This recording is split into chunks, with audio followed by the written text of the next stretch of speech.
Howdy folks, and welcome back to World of Tanks with the mighty Jingles, back a little earlier than expected, after suffering without an internet connection for a day and a half. More on that in next week's Mingles with Jingles, but for now, it's back to World of Tanks. This is Alex the Assassin in the Batchat 25T, in an encounter battle on Muravanka. You know, it just occurred to me, you have to actually say that now, the Batchat 25T, otherwise nobody knows exactly which tank you're talking about anymore. There always used to be just the one Batchat, and this was it. Originally it was a tier 9 medium tank, but now obviously it's the French tier 10. But now if you just say Batchat, you could be talking about the 12T, you could be talking about the 25T AP.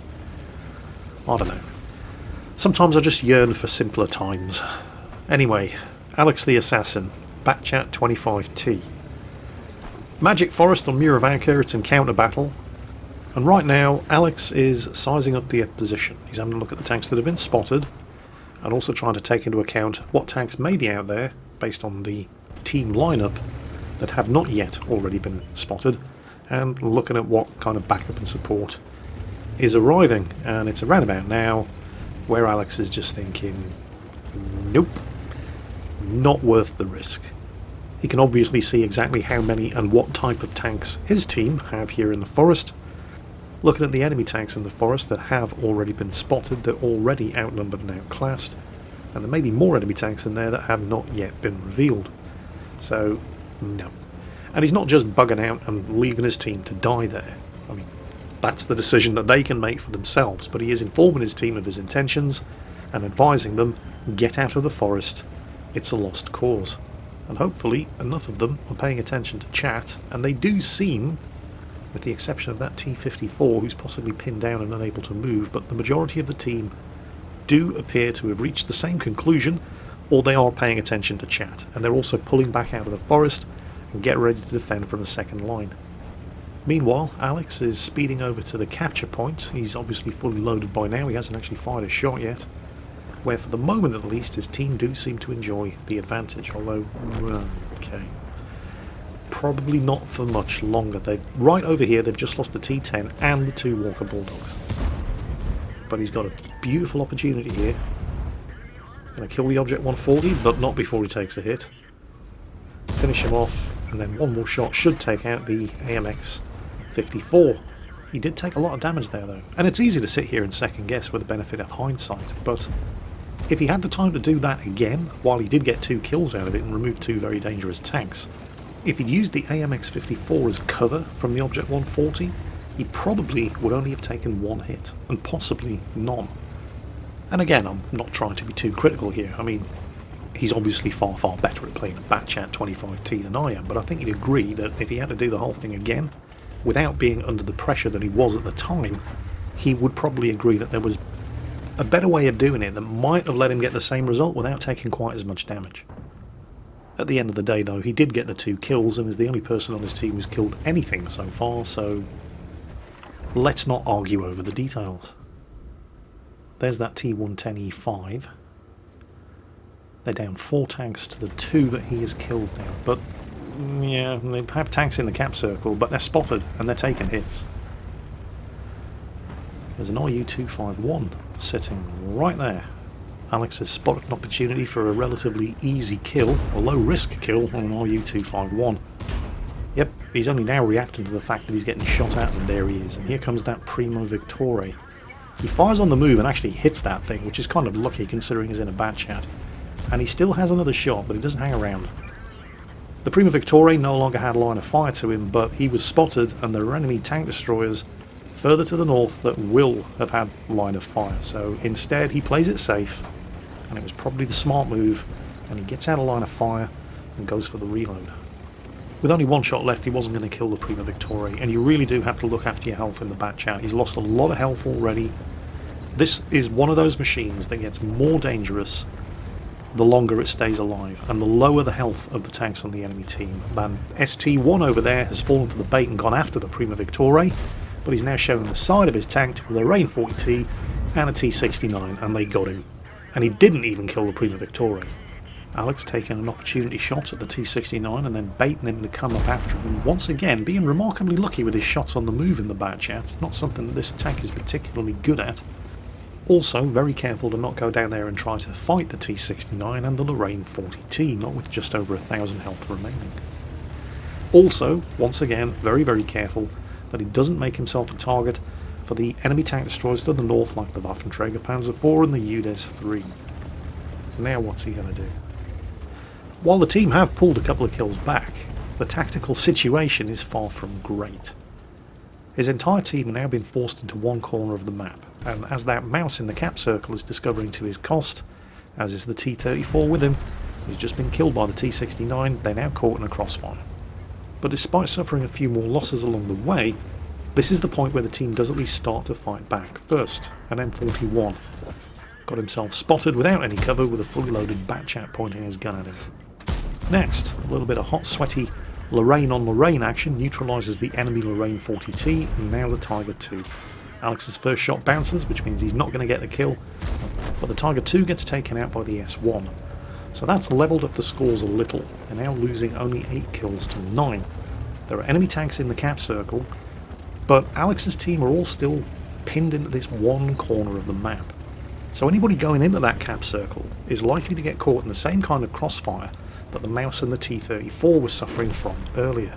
However, since there are now only 7 enemy tanks remaining, and all but one of them are accounted for on the map, Alex now has the opportunity to break out of this southwestern corner and see if he can set himself up some flanking opportunities of his own.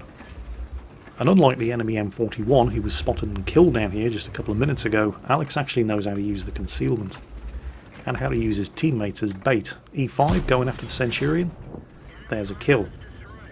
Is the T-69 going to try to do the same? He doesn't appear to be falling for the bait, and Alex does not have a particularly good shot at him. That Centurion fancies his chances though. I think the Centurion and the Lorraine on Alex's team have been counting the T-69 shots, but they've kind of miscounted a little, because the T-69 still had 1 shot left. And the Lorraine, thinking, he's reloading and running away, I can get the kill, completely forgets to take into account all of those hidden tank destroyers still alive on the enemy team. And unbelievably, well, it was a hit, but it didn't penetrate. There's now just Alex in his Batchat and the Conqueror gun carrier left alive on his team. And it's kind of unfortunate that Alex chose that precise moment to go for a reload because he's just spotted the enemy artillery, the Batchat 15558. However, he couldn't have killed him with 1 shot left anyway, and the Batchat didn't spot him. So, Alex circles around to the north while he's reloading. He's making up the ground that he needs to cover in order to put into effect his cunning plan, which we're going to see later. And once he's reloaded, he takes out the enemy artillery. It's going to take 2 shots. Now he does not wait, as advised by the mouse on his team, for the Conqueror orbital laser cannon to take the shot at the artillery. And that wasn't terrible advice from the mouse, because Alex does not have a lot of ammunition left and there are still 4 enemy tanks to kill. But the fact that he took the shot and the kill on the Batchat 15558 artillery means that right now that Conqueror GC is now loaded with a shell in the chamber, which means that he's in a position to actually defend himself from the UDES-3, which has just spotted him and is rushing in to take the artillery kill. So the fact that Alex didn't sit around waiting the 16 seconds it was going to take for the Conqueror gun carriage to actually reload and potentially not kill the Batchat 15558 means that they've just gotten rid of 2 enemy tanks for the price of 1. And that's 16 seconds that Alex might need, because now he has to get around and reset a cap with 2 enemy tanks in the cap circle. Unfortunately, they've lost the Conqueror gun carriage. The UDES-3 wasn't alone. There was a T-49 down there with him, and he's managed to get the kill. But that now tells Alex where the T-49 is, and as far as the T-49 is concerned, Alex is over here somewhere. So Alex now knows that it's the Waffenträger 4 and the T-69 in the cap circle, and he gets spotted on the way in. So now the T-49, if he was heading in the other direction, knows that he has to rush back. And there's the Waffenträger 4.